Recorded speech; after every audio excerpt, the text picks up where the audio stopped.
My name is Melissa Mayard, and I have the pleasure of serving as the Associate Director for Diversity, Equity, and Inclusion here at the Office of University Life. My pronouns are she, her, hers. This event is part of University Life's Graduate Initiative for Inclusion and Engagement, which promotes Columbia's commitment to diversity and to the success of all graduate and professional school students. And this is also co-sponsored by the Columbia Alumni Center. At University Life, we often talk about the university as a community. There is strength in coming together and sharing information, resources, as well as camaraderie, things we always need, but particularly in this moment. This event will hopefully reinforce that you belong here and have access to a community that supports and cares about you. University Life's diversity roundtables, such as this one, aim to provide opportunities for students, faculty, staff, and alumni to have meaningful conversations throughout roundtable discussions on critical student life issues. Before I turn it over to our esteemed panelists and moderator, I'd like to go over a few housekeeping items. First, this program will be recorded so that we can share it later via University Life's YouTube channel. This will allow students in various time zones to view the program at a later date. If you have any questions about this recording, please contact our office. Also, please make sure to remain muted. Towards the end of the roundtable, there will be an opportunity for questions, and we ask that you type your questions into the chat box so that we can answer as many as possible. We also recommend that you keep your view on speaker view versus gallery view. Now, I'd like to hand it over to our moderator, Rollie Carencia. Please join me in welcoming Rollie and our panelists for today. Thank you. Thank you, Melissa, and thank you to the Office of University Life for inviting me to be today's moderator for this Graduate Initiative for Inclusion and Engagement Alumni Roundtable. I know, what a great way to start today, right? My name is Rollie Carencia. My pronouns are he, his, him, and I'm currently residing on the stolen lands of the Munsee, Lenape, and Canarsie tribe. So for those that don't know where that is, that's Astoria, Queens. So any New Yorkers right now living in New York and are in Queens, mad props. I currently serve as the Director of Student Life at the School of Professional Studies. And again, hello, welcome. For those that are in the US time zones, good morning. For those around the world, hello and thank you again for joining us today. I'm super excited to start my Friday and really my weekend and sharing this space with this diverse and remarkable panel of Columbia alumni. Let's now just dive into it and meet our panelists. So I'm going to start off with Carlos. Great, thanks.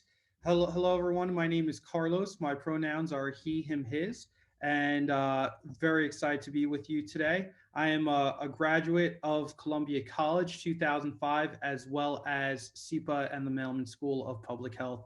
Really excited for this conversation and discussion. Then we'll anything go else? Anything else? You covered it. You covered it. Yep. Acacia. Hi, my name is Acacia O'Connor. My pronouns are they, them, and I am a 2018 journalism school graduate and currently Columbia's Director of Social Media and Central Administration in the Office of Communications and Public Affairs. And here at Columbia, I'm involved in the University Life Task Force on Diversity and Inclusion, as well as Columbia Pride and the sort of nascent LGBTQ staff resource group. Awesome. And then Yiting. Hello, everyone. Good morning and good afternoon for those around the world. I'm actually based in London, so it's already sunny London afternoon. My pronouns are she and her, and I'm a Columbia Engineering undergraduate 2001 and 2002. I've been with Citigroup and currently based in London. I moved last November. I work on a global external network. Can talk more, heard some of the questions on that. At Columbia, it's been a wonderful experience. I very much look forward to share with you all on some of the alumni experience as well as the grad school experience. I'm currently the president of the Asian Columbia Alumni Association.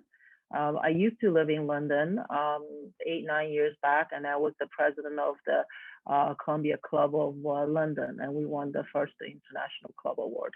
But a lot more to talk. Thank you. Amazing. Can't wait to hear all of your stories and get into really all of your individual experience here at Columbia.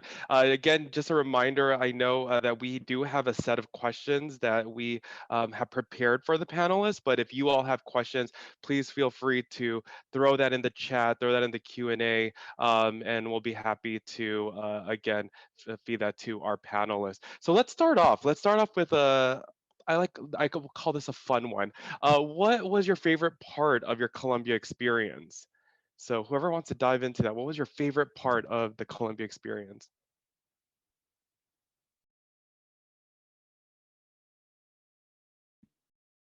Everyone's gonna be polite. I'll kick it off. My favorite part of the Columbia experience was really the group of people I met almost immediately upon entering the journalism school. I was placed in a 101 class for reporting before school even began.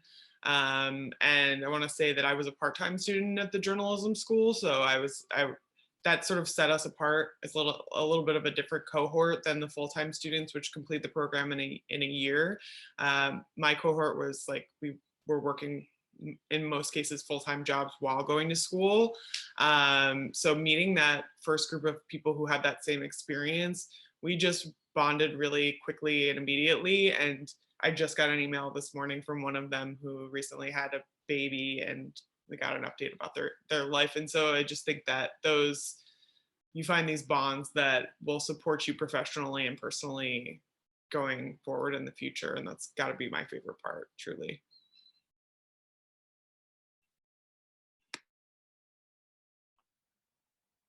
Exciting. I can go.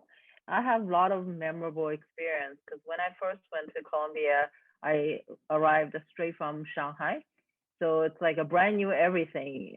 Beyond Columbia campus, the student life, the bigger New York, and all these wonderful things. Made a lot of good friends, a lot of community-driven events. I think the most favorable part, even nowadays, I still cherish, and we do that every year, is the Columbia community outreach. So it usually happens at the end of the sort of March or beginning of April, one of the Saturdays. So students, alumni, faculties got together, do a volunteer day somewhere around Columbia campus. And for the years I was in London, we used to do that every year too. So it's just the community spirit to very much bring out the good vibe and do something for the community. And it varies a lot. I remember we did, gardening, we did digging a pond, we raised the funds for Red Cross. Every time we made good friends, getting to know new people. Sometimes it's, school-based, class-based, or sometimes it's like a community group, like we have the Asian Columbia Alumni Association, we would do that. And then these days, because I graduated 20 plus years ago, or 20 years ago, I should say, our students joining us. So it's something that we get to know the students more, knowing their life. It's just something that I would encourage for those students. If you're, less participated, this is something that could, lead to very good longer-term connections. Yeah, thank you. Right. And just to tie it up, sorry, I forgot to mention like what I do, and but I'll touch on that really fast. So I am the Chief Strategy Officer for a physician group in New York City. So I represent around 2,500 physicians, which is the largest non-hospital affiliated physician group in New York State. And this group predominantly serves Medicaid and Medicare and low-income communities within New York City. While at Columbia, I was always very involved. I've been a member of the Latino Alumni Association of Columbia University, as well as I just recently finished my term as the president of the Mailman School of Public Health Alumni Association. But by far, my favorite experience and favorite part of Columbia was definitely the people. I've always felt, you know, calculus is kind of calculus anywhere. Yes, you might have like a good professor or, you know, a beautiful campus, but it's really the connections you make.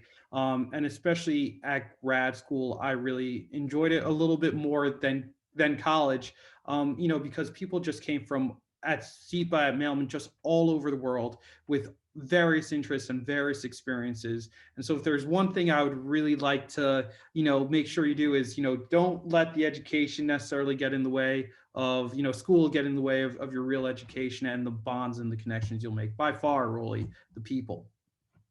I love it. I think, you know, all of you have that common, definitely experience in regards to the Columbia community. And, you know, as we are tackling this past year and this pandemic, I think that is something that we're all longing for, especially in person. So thank you for sharing those experiences. And obviously, this is there's a lot of way of connecting virtually, and we thank you all again for joining today and making this community happen. So my next question, you know, as we talked about favorite part, I think we usually have challenges during our graduate experience, you know, and I think some of us might have just erased those memories maybe, but some probably keep them really close to us because that was part of the experience. So I want to hear what are the challenges that you all faced here during your time at Columbia and as a graduate student? Yeah, so I guess we'll go around this time, but you know, some of the challenges that I faced, particularly I was a dual degree candidate, and you know, not sure if there are any dual degree candidates, but it was I felt kind of like I had a foot in two worlds. You know, Columbia is a big bureaucracy, and just in terms of while there are resources, you know, you have to go out and seek those resources and find those resources. Columbia isn't necessarily going to hold your hand through the process. I was very lucky to speak with, you know, other second years who had gone through the similar process, who helped guide me and, you know, pass that knowledge on. But really making sure that I got out of Columbia what I was hoping to get, rather than just kind of, you know, going with the flow. And so I think that really, you know, taking charge and working through some of the administrative burdens and some of the administrative tasks, so that I got the Columbia educational and personal experience that I wanted from Columbia, was one of the challenges I had. Yeah. For me, there are a couple. So at the start, because the language is a big barrier for me, coming straight from China, barely spoke any English. So I had to take 10 hours like English lessons on top of my studies. So it was quite difficult. But I felt that at that time we had a good group and we supported each other, international students like me, many others, and we, you know, have different strengths, and then we just helped each other to kind of get through. It took me, yeah, almost a year and a half to kind of get through that, and then gradually become more fluent. And then my major was engineering, so most of the time I use sort of formulas, proofs, which is beautiful to me. It's like a poem. But when it comes to English as a language, so it was difficult. So that's the first one. And second, related to that, I think it's a cultural barrier, because in China, the way we were educated 20 plus years ago, a lot of it is textbook based, and then also exams, problem sets. When I first came here as an engineering student, we still had core requirements, the humanities classes, uh, without any sort of high school background of learning all these Greek heroes or just all the Shakespeare's. It was a bit difficult. But hindsight, I felt that the hard times when I went through that, and nowadays I benefit a lot living in Europe, and then also just in general, getting involved in the society. It's something that's very meaningful at the early career or education stage, to be able to share and then learn, and then continuously progress as we kind of move into the real life. Thank you.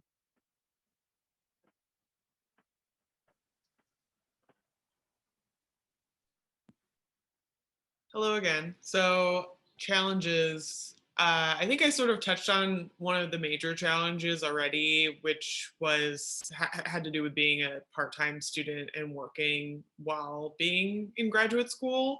I had done a graduate degree previously in 2011 and 12, and I also worked through that. And so it was like not unfamiliar to me, but I hadn't worked full time and been at school, which really felt like full time. It was enough work to make it feel like full time. And while it was happening, it began to feel very normal, obviously. But I do remember coming to the end and graduating, and then like after commencement being like, now what do I do with all my free time? Like, what do I do every day? So that was definitely a challenge, just balancing. And the truth of the matter is that everyone in any circumstance is going to be doing a balancing act when they're in graduate school. You know, most people do work in some way while you're in graduate school, or you're maintaining some sort of like continued professional arc alongside that, or no matter what it is that you're involved in, you're always going to have to reshift your priorities, I think. And I think that for me was a learning curve, how to, in some ways, like deprioritize my job, or like let go of some parts of my job that perhaps weren't as essential to my work, to ensure that I could excel at Columbia at a high level in that program. I would echo the bureaucratic challenges, and having to rely on other folks who have been through that to like sort of help you along. Yeah, that's my main takeaway, I think. Fabulous. So, you know, Not at all. yeah, no, I think this actually leads perfectly to my next question, and kind of a follow-up question to what you have all shared in regards to your favorite Columbia experience, some of the challenges you all experienced. So understanding those experiences, right? If you had to do your time at Columbia all over again, what would you do differently? What would you probably do the same? What worked for you, but or how would you approach some of these situations differently? Yeah, I'm just curious. Yiting, you want to lead us off this one? Sure, definitely. I absolutely treasure the Columbia experience. Not too much I would want to change. I mean, still nowadays as alumni, I very much engaged. If I were to just touch on one thing, so I did undergrad and then grad school. So the grad study, at that time, my advisor actually asked me to kind of do a PhD because my grades are really good, but I started working. So I said I took a job offer. If I do a part-time sort of PhD, it'll take me 10 years, will be too long. So I was kind of trying to short circuit in a way that ended up doing a master's in financial engineering. So as an engineering student, I had the opportunity to cross-register classes anywhere I like, right? So to fulfill the requirements.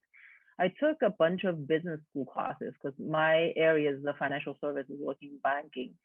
I picked only the classes sort of like a more quantitative, sort of technical, which I felt that may help my work. This is something that hindsight, I would have thought that I'm really good at those. I don't necessarily need to actually take those classes, but rather to take more sort of business orientated, macro orientated classes. So that's something I would have changed. But hindsight from that, I did actually additional MBA and PA degrees at some other schools, and so that balanced it out eventually. But something that I would have considered change.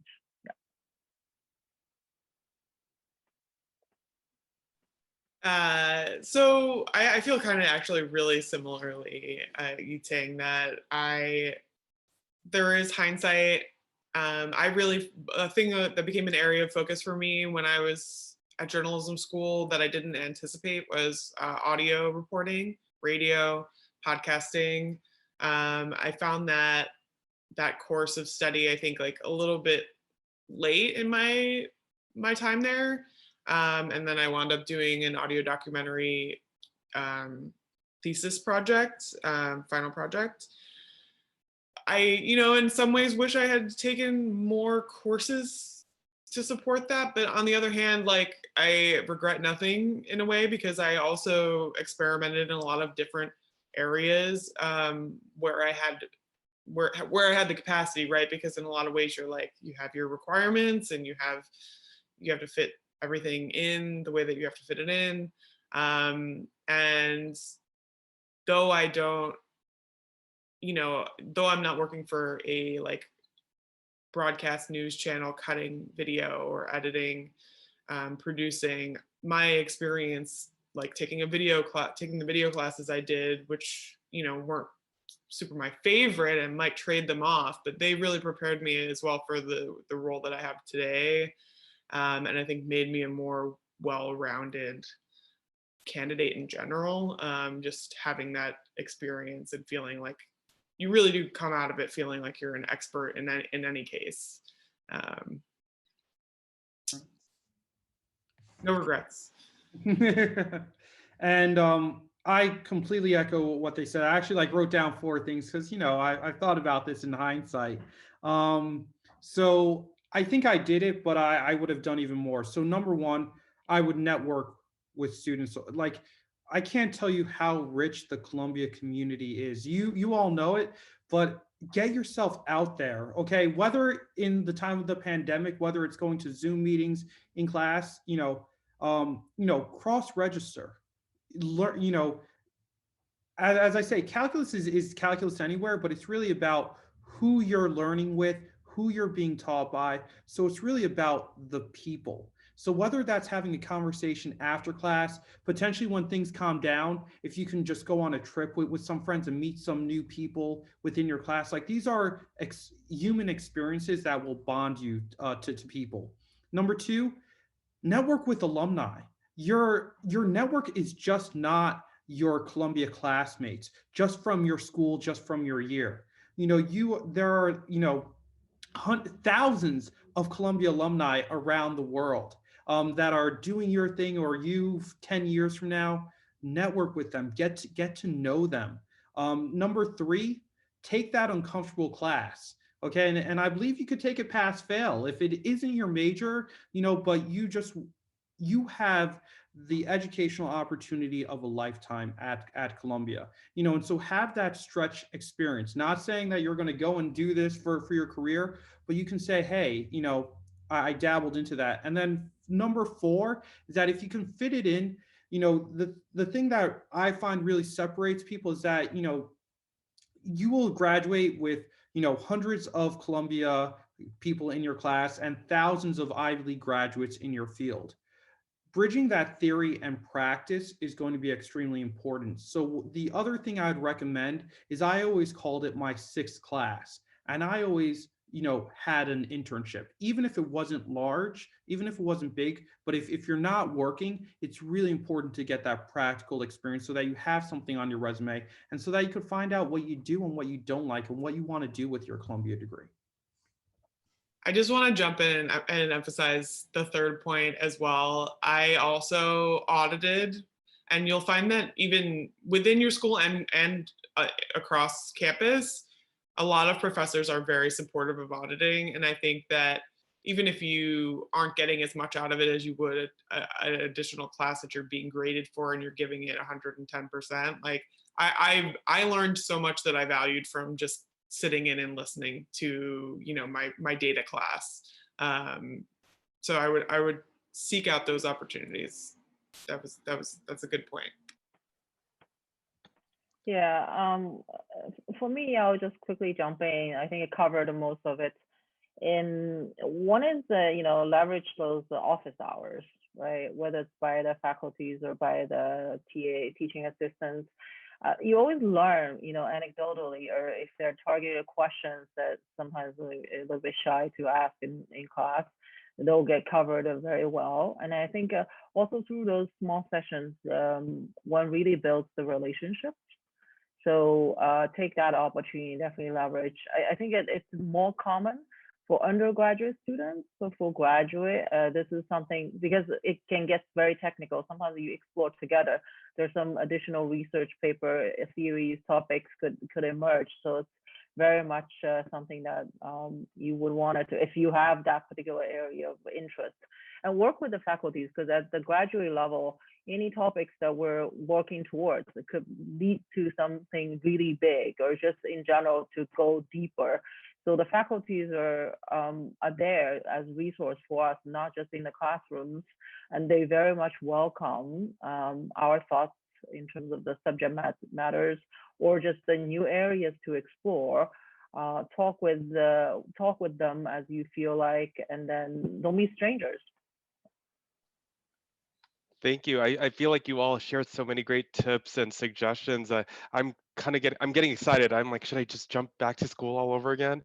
These are amazing tools to utilize. So thank you for highlighting those. And so some of you mentioned, academic opportunities that you would do differently, or obviously take advantage of. And Carlos, you mentioned about some co-curricular kind of, approaches and taking advantage of those pieces. So I'm curious on, what unique academic or co-curricular opportunities were you part of at Columbia, or even let's say outside of Columbia during your graduate experience, that made you or made your whole student experience worth it, if that makes sense?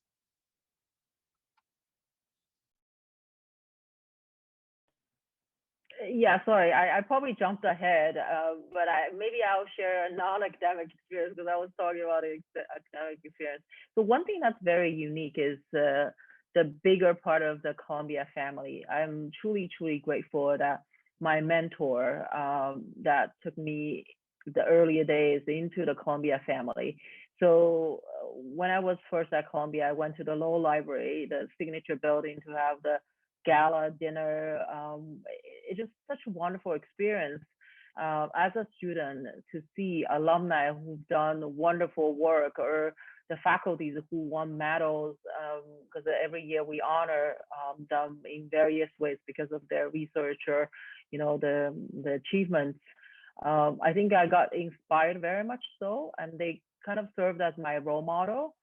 My mentor truly gave me that opportunity and talked with me along, and hence that's who I am today. Being able to pay it forward, giving it back to the Columbia community, and then really leading other alumni to achieve whatever we wanted to press forward. And at the same time, students are always dear to our hearts. So in our alumni association, we always have a student body, like a student council, and then whenever there's the opportunity, we bring the students on. So I encourage all the participants here, get associated with the alumni, and then the affiliation you are with, do something, volunteer, and then just learn.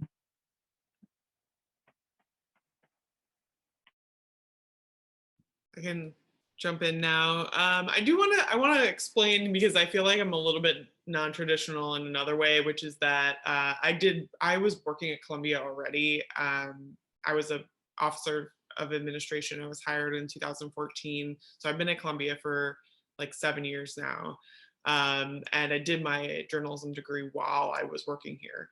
I was in a different role when I started school. And part of it was that I was at a place in my time here at Columbia that I needed to grow, or I needed to do something different. And I was able to go to journalism school right in that sort of time frame when I was feeling a need to shift and grow. And that sort of catapulted me into the role that I'm in now. And I've grown sort of parallel in my Columbia world as a staff member, as well as being a graduate student. So I know that that's like kind of a unique experience, and many of you probably don't share that. But just want to clarify that, because it does play a part in like the decisions that I've made. But speaking to this, I think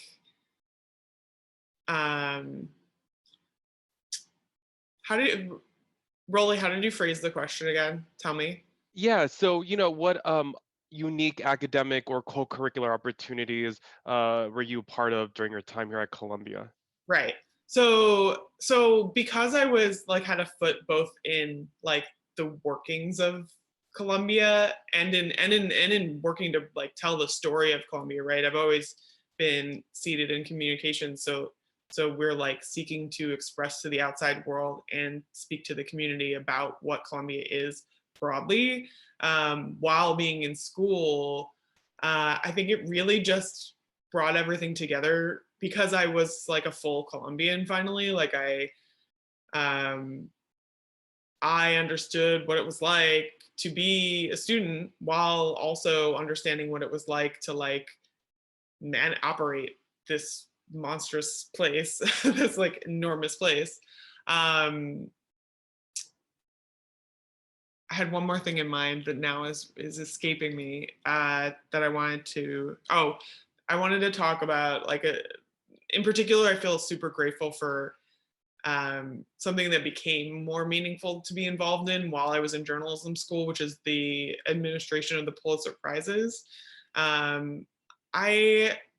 I guess in my early roles, I had like sort of a tangential involvement in like the celebration and the announcements of the Pulitzer Prizes, but then being in journalism school, being in the room, being able to like access that, like support that, being in a room where all of these like luminaries of my field, my chosen field, people who are doing the same work that I was interested in doing, it took on an entirely new meaning. And so I feel like I sought out professional growth because of the work that I was doing. And the two really fed each other, where like it was related to my studies, but it was also made me better at my job at the same time in a sort of unique and strange way. And just to wrap up, something that was unique for me was that I was at Columbia, and I wanted to make sure that I took the biggest, advantage of this opportunity. And I really have to thank my professors and my advisors, particularly Michael Sparrow. If you ever watch this, thank you, sir. So I came in knowing that I kind of wanted to be the Medicaid expert for my generation. Okay, the Affordable Care Act had just passed. New York State was redesigning its Medicaid program. New York State New York State Medicaid is a $75 billion program.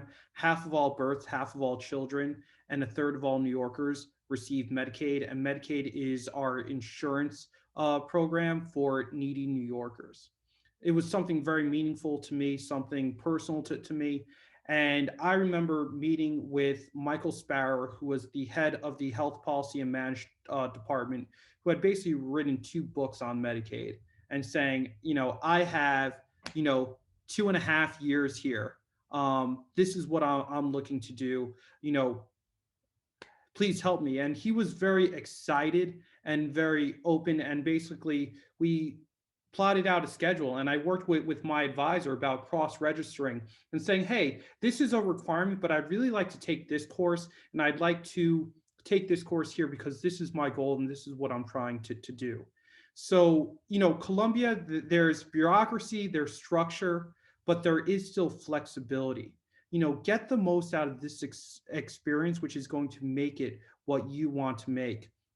And academically, and I can't tell you enough, again, make sure you meet people and meet those alumni, because Dr. Sparrow connected me with alumni who were leaders within my Medicaid field. And, that's how I got my first job. That's how I met these people way before I was even asking for a job, so that by the time I was looking for a job, they knew me, I knew them, and they were excited with all that I was looking to do. Thank you, Carlos. And so because of time, I do want to just dive into a little bit more of the professional development questions, right? And the networking and kind of your career trajectory. So I did want you all to highlight on how your Columbia experience, I think some of us actually, before I say that, some of us have been working or, were career changers or pivoting in their careers or wanted to get the next elevated position or whatnot. So I'm curious on how did your Columbia experience help you post graduation in, finding a job, elevating in your career, navigating kind of the next step after your Columbia experience? How did that kind of connect in your career trajectory? Yeah, maybe I can quickly jump in. So when I did the grad study, I already had a job. So it's more just within the company doing the networking, sort of getting to know the community. Columbia Networking in New York is my first job, was doing typical banking M&A. So we have quite a few alumni, which really help support, sort of learn, grow within the organization. And then since then, I moved on, did more sort of grad study, and then took another sort of totally different career path in consulting, management consulting, based in London. But I leveraged my old sort of networking financial services. So I specialize in strategy planning, corporate planning for financial institutions. I did work across the globe in Middle East, Africa, about 10 different countries, variety of projects. I think the big switch after that is I started my own practice, sort of being a startup entrepreneur. At that time, the network is extremely important. So the Columbia Alumni Network helped me in various seamless ways, whether it's bring the clients, bring the additional consultants that we work with to serve the clients. Again, it's a global operation, so we serve like a UK, US, Hong Kong, Singapore, Canada. So it's a quite different sort of trajectory, but the network kind of really shows the power as the years goes on, and as much as my efforts putting into it. So my most recent career at Citigroup, so it's kind of a switching, like many other people, sort of the reverse, in a way that people jump into a startup and working on their own company. I was sort of jumping out to go back to the corporate world for a variety of reasons. I think the main thing is I want to have a bigger platform, and then the ability to make change can affect more people and impact, at the more industry level. So I was looking at, sort of very broadly in different fields, quite open-minded. I wouldn't particularly say that I need to kind of go back to the workforce or something, but because of my alumni network, because I was at that time also based in London, but in between I was in New York for quite a few years, just moved back to London like last November. So alumni, we talk, and they just kind of give me different ideas, opportunities, really opened my mind. I spoke with so many people, and I felt that was like really my first time to explore my own sort of career, reaching out to people on that rather than just, advancing my business and everything. They were really helpful. So I spoke with quite several people. I ended up, talking with Citi, and then got into my previous at Citi's role, and then since then I progressed on different things and moved the geography. This is so from London to New York. I was in New York for 7-8 years, and then now back in London.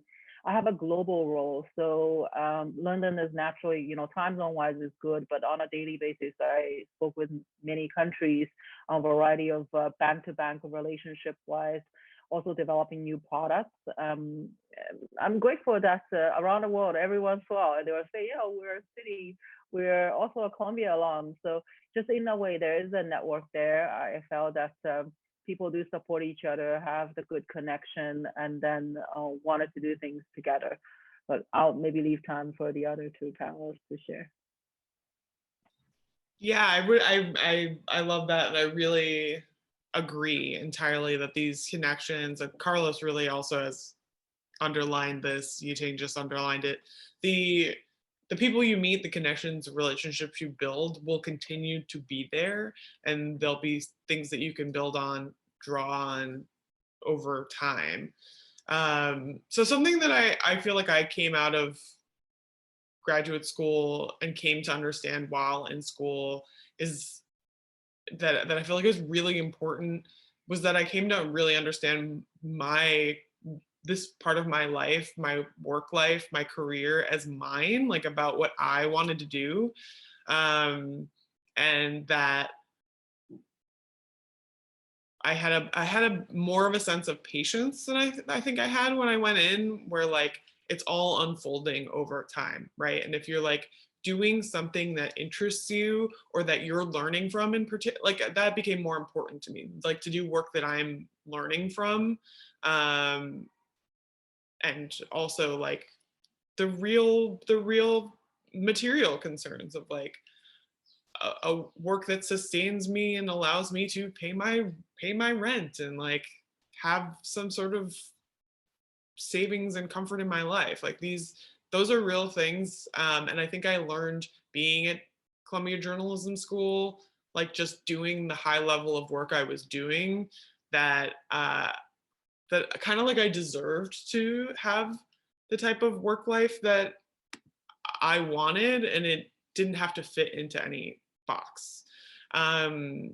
So now I do this work, but I have also my own writing, my own creative projects, and my own like audio video work that I do for myself or in collaboration with other people. I'm very close with my journalism classmates and friends, and am supportive of their work, making connections really all the time. It just kind of continues to stay with you. Since graduating, I have a number of times sort of like had conversations for career development. I've had a few offers to leave Columbia, and honestly, I felt in balance that what I had to gain here in this role that I have sort of built over the years that I've had this role was better for me and more interesting to me than the other options I had that might have been like closer to a classic journalist.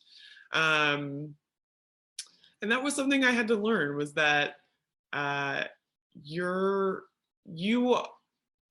getting what you want out of your Columbia education, and you can make it whatever you want it to be. And it may not look the way that you expect, I guess is really the takeaway. Or it may look exactly like you expect. And that's the beauty sort of, is that a lot of doors get opened for you. Rollie, let's hand it back to you, because I think they gave excellent explanations, and I know Fabulous. you want some questions. All right. So I think as we are still working through and tackling this global pandemic, I think the question is, with COVID-19, how has it, or will it change for your industry?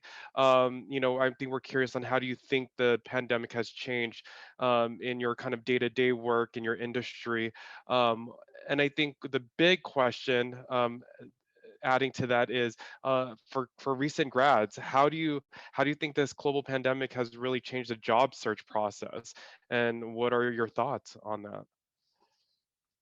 Sure. So I'll kick that off. So obviously, everyone starts to care about public health. Public health was, a stepchild of some sorts. People don't even know the definition of public health or the areas.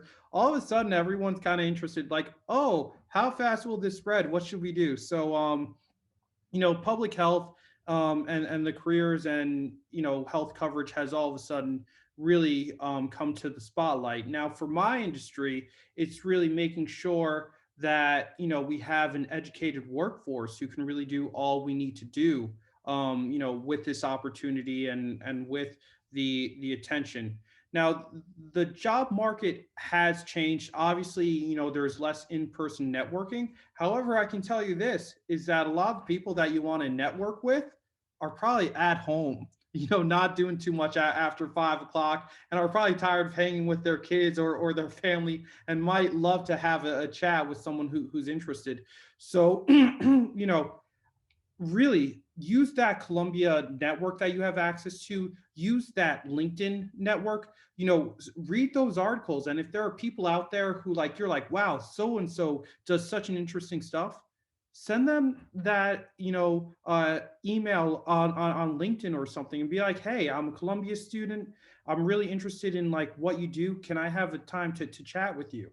And you'll realize you'll connect with people, and people are loyal to people, and they will give you advice that will help expedite your career, potentially help you with a job or internship, or know someone else who's going to have a job or internship. So what you do, you learn at Columbia, but then after that, it's really about, again, that network and meeting people in your field and learning from them. So that's how things have really changed. Great. Another minute that any of the panelists want to add to that? Yeah, just very quickly. I mean, I think it's financial services in general impacted quite a lot, but as Citi particularly, I think we're still going very strong. My business is on the institutional side. We see, significant still continued flows. For looking for new jobs, last year we hired even thousands of people. The process is somewhat different. I would say that, whether internships or new sort of intakes, we do a lot of programs. So we do mentoring programs all virtually. So I've had so many Zoom sessions in a group one-on-one just to help bring the new entrants sort of getting embedded or integrated. I would say, keep positive mind. We're almost the end of this. I think starting this summer will be a wonderful experience. I saw a note in the chat and somebody's looking for internship. I think it's the School of Social Work. I do volunteer for a nonprofit. It's a mental health. So Michelle, if you want to chat offline of some sort, we can put you in touch with some of those. Yeah. Thank you. Amazing. Look at that. There's that alumni connection already. I'm happy to see that. So we do have a couple more minutes in regards to this conversation, and I know we could probably talk for hours, but time is valuable here for a lot of us. So I did want to open this up to the audience and the crowd. I know we're in a very intimate setting, so any additional questions for the panelists? Let's go ahead and move it to the floor.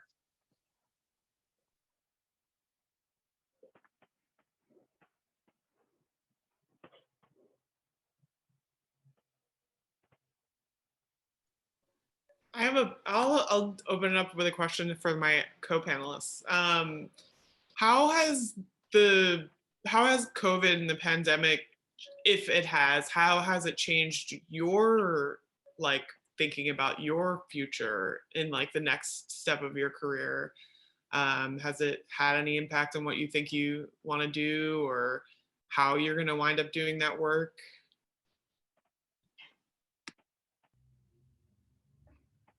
Yiting, did you want to? Yeah, so I mean, for me, it hasn't changed. I mean, physically it does, because I remember last year around this time, I was actually in Latin Argentina. When I came back, the first thing is, oh, you're gonna rotate, and then working from home. But then actually, I never went to the office since then. So I think more remote working globally, because for me, because most of my counterparts are not in New York or in London. So that doesn't really change. But if anything, I think on a positive side is it gives me more opportunity, because most of the people are willing to kind of just jump on a Zoom and then do things that we can share more. I think the hours are spent a little bit longer, but London is okay because it's the best time zone ever. I don't have to really struggle early in the morning. But in the longer term, I think this will persist, meaning that the way we saw the future of work, right, the way we operate, people will travel less. I would travel less. And then also just the people willingness to talk through via video and then be able to share in a different time zone, more friendly. Because even for the alumni events, right, we are able to participate in some of the Asia events and vice versa, because it's on Zoom and we open it. Because in the past, we never thought of that, because it's all sort of in a location, a particular time. My own career, I think I'm very open-minded. I think the city is a very large organization, and then there are many things we can do. We just changed a CEO, a female CEO, very exciting. So lots more to come. Thank you. Yeah, I think Yiting answered it beautifully for us. Any other questions from the audience? This is your time. This is that Columbia Network. Can I ask a question if that's all right? You know, I put one in the chat, FYI. Oh, It's never mind. There is a student, so their question is priority. Go for it. All right, Yiting, I think this is going for you here. Yeah. In regards to how good are summer intern opportunities for data science / analytics in the London area, as I am planning to apply? Oh, interesting. So London is a pretty big hub. I mean, I haven't lived here for the last 8 years. I just moved the last November. But, you know, in general, I would say on par with New York. If you wanted to come over, I mean, London is still in lockdown, unfortunately. So it may be a bit challenging in terms of timing it, because I think a full lockdown will lift off like end of June sort of time frame. You may want to just plan that out. But if anything, you can start doing remote, I would say, and then once that's kind of fully lifted, and you can come over and do it. But it's a great city. I love London in the summer to just social and meet people. They're great Columbia people. We used to host those CEO programs, Columbia Experience, Columbia Experience, you know, one of those CEO programs. So basically, students going Columbia Experience overseas, so you're going for international internships. So you have the opportunity to mix with the alumni and do things aside from what your real sort of summer interns. Yeah, so that's something to look into. Great. So as we are coming to a close, I did want to do a quick minute of just throw this question to our panelists of, you know, what are some last words that you want to throw to our community, our graduate community of, you know, today, I hope you get this from, you know, sharing my piece, my experience. What is one thing to part our audience with? So if I could just throw that across the panel, one thing to part with the audience before we close, this is the last piece. I will go. My computer is out of battery. Go, My go, tag is in it. Just two words, like a be bold. You know, in the pandemic, when we go out, think big and then be bold, do whatever you wanted to do. And I would say network and definitely give back. We're here because Columbia has given so much, you know, to us, and just be there for your classmates, be there for the next generation, be there for your university, your fellow university alumni. I would say, yeah, pay it forward. And invest in people. You don't know what's going to come out of it. Awesome. Thank you. And then I'm going to hand it off to Melissa for some last words. Yes, thank you all so much. So many great words of wisdom. As you can see, there's an investment in people, there's an investment in yourself, and there's an investment in Columbia. So thank you so much to our panelists for sharing their time and expertise with our students. I just want to remind everyone that tonight's event is part of the Graduate Initiative for Inclusion and Engagement. This is only one of a series of events throughout the semester. We actually have a Black and Latinx Roundtable coming up. So be sure to check out our events calendar and e-blast emails, which have been included in the chat for details and registration info. I'd also like to extend a big thank you to everyone who attended and participated. We hope that you were able to gain a lot out of this morning's event. Lastly, you will receive a feedback form in a follow-up email, and we encourage you to fill it out with any feedback you might have so that we can continue to put on events that serve your needs and interests as students. Thank you, everyone. Stay safe and healthy, and we hope to see you soon. Have a wonderful weekend, everyone. Thank you.